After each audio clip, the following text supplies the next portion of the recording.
First time এঁচোড় দিয়ে chicken রান্না করব। আগে কখনো করিনি, ট্রাই করিনি, আজ ফার্স্ট টাইম করছি। কেমন লাগবে খেয়ে সেটা তোমাদেরকে বলবো। তো তার জন্য দেখো সব কিছু রেডি করে নিয়েছি। আর এখন দেখো কড়াইতে আলু দিয়ে দিয়েছি, লাল লাল করে ভেজে নিচ্ছি। আলুটা সেদ্ধ করিনি। আর এখানে পেঁয়াজ কুচি, টমেটো কুচি রেখেছি। আর এর মধ্যে জিরে, পেঁয়াজ, টমেটো আর রয়েছে হচ্ছে শুকনো লঙ্কা পেস্ট। আর এখানে দেখো এঁচোড়টাকে সেদ্ধ করে আমি রেখেছি সুন্দর করে। আর এর মধ্যে কিন্তু এতে দেখো আদা রসুনের পেস্ট করেছি। আর এই যে দেখছো চিকেনটাকে আমি ধুয়ে পরিষ্কার করে রেখেছি। তো এই চিকেনটা দিয়ে আজকে এঁচোড় রান্না করব। আর এই যে আলুটা লাল লাল করে ভাজা হয়ে গেছে, এবার আমি তুলে নেব। অনেকে আছে আলু ভাজলে কিন্তু হলদি ব্যবহার করে, আমি এটা স্কিপ করে গেছি যেহেতু আমার পছন্দ নয় তার জন্যে। তো চাইলে দিতে পারো। এই যে এঁচোড়টাকে দেখছো, এটাও কিন্তু হালকা করে আমি তেলে আগে ভেজে নেবো।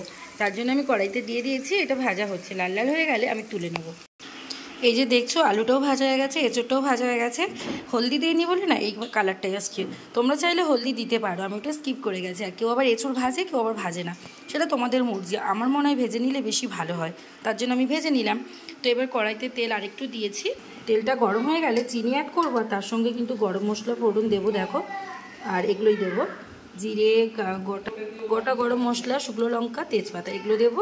আর চিনিটা কিন্তু একটু দেবো কালারের জন্যে। তো ওই যে তেলটা কড়াইতে গরম হয়ে গেছে, এবার চিনি দেবো। এই যে চিনিটা দিয়েছি দেখতে পাচ্ছ, এটা ফুটে গেছে। এবার আমি গরম মশলা ফোড়নটা দিয়ে দেবো। এই যে গরম মশলা ফোড়নটা ভাজা হয়ে গেছে, এবার কুচে রাখা পেঁয়াজটা দিয়ে দেবো। তো কোঁচানো পেঁয়াজটা দিয়ে দিয়েছি দেখতেই পাচ্ছ। আর এটা লাল লাল করে ভালো করে ভেজে নেব। তার আগে এর মধ্যে একটু লবণ আমি দিয়ে দেবো। এই যে লবণ পরিমাণ মতন আমি দিয়ে দিলাম।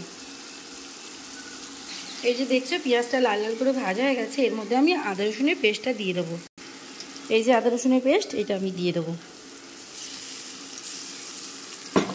তো এটা হয়ে গেছে দেওয়া। তারপর এটা ভালো করে ভেজে নেবো লাল লাল করে, যাতে না রসুনের গন্ধটা থাকে। আদা রসুনটা খুব ভালো করে ভাজা করে নিয়েছি, যেহেতু রসুনের গন্ধটা থাকলে খেতে ভালো লাগবে না। তার জন্য রসুনের গন্ধটা না যেন থাকে, তার জন্য খুব সুন্দর করে কষিয়ে নিয়েছি এইটাকে। তারপরে এর মধ্যে দেবো দেখো এই যে কাঁচা লঙ্কা, টমেটো আর রয়েছে পেঁয়াজ, জিরে পেস্ট, এইটা দেবো। যতটা লাগবে ততটাই দেবো। এইটা ভালো করে কষিয়ে নেবো। তো আমার মশলা ভালো করে কষানো হয়ে গেছে। এবার আমি লঙ্কার গুঁড়ো আর হলদির গুঁড়ো অ্যাড করবো এতে। দেখতেই পাচ্ছ এতে কোনো রসুনের গন্ধ নেই। আর যেটা লাস্টে দিয়েছি পেঁয়াজেরও গন্ধটা নেই, কেটে গেছে। এবার আমি দেবো লঙ্কার গুঁড়ো, হলদির গুঁড়ো। এই যে দেখছো এইটা দিয়েছি লঙ্কার গুঁড়ো, তারপরে দেবো হলদির গুঁড়ো, যে দিয়ে দিয়েছি দেখতেই পাচ্ছ। এটা ভালো করে কষে নেবো, যেহেতু হলদির গন্ধ থাকে, লঙ্কার গন্ধ থাকে, সেগুলো না যেন বেরোয়।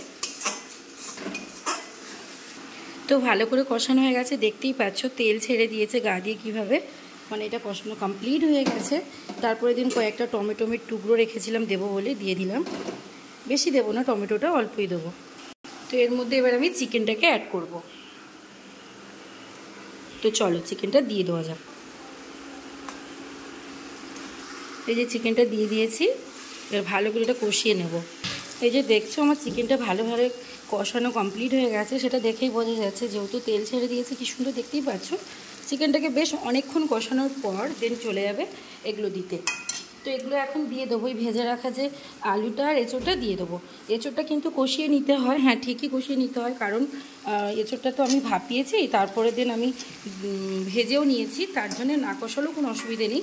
তো এখন দিয়েছি, এখন আমি এটা 5-7 মিনিট কষিয়ে নেবো। এটা কষিয়ে নেওয়ার পরে আর কোনো গন্ধ থাকবে না, এঁচোড়ের কোনো অসুবিধাও হবে না। তোমরা এইভাবে করে দেখতে পারো, ভালো হবে যেটা মনে হয়। আমি তো আগে কখনো খাইনি, ফার্স্ট টাইম করছি। আর এটা আমি করেছি যেহেতু, আশা করি ভালো হবে। যেহেতু আমি করছি দেখে ভালো লাগছে, খেতে অবশ্যই ভালো হবে। তোমরা এইভাবে ট্রাই করতে পারো। এই যে আমার এঁচোড়টা দিয়ে কষানো পুরোপুরি কমপ্লিট হয়ে গেছে, দেখতেই পাচ্ছ। এবার দেন আমি যে গরম জল বসিয়েছি, আর এই জলটা আমি এতে দেবো। যেহেতু গরম জল দিলে না বেশি ভালো হয়, চিকেন টেস্ট ভালো হয়, আর এতে গরম জল দিলে বেশি ভালো। তো দেখো এই দেখো পুরোপুরি আমার কষানো কমপ্লিট। এবার আমি এতে গরম জলটা দিয়ে দেবো। এই যে দেখছো গরম জলও আমার রেডি, এবার জলটা দিয়ে দেবো।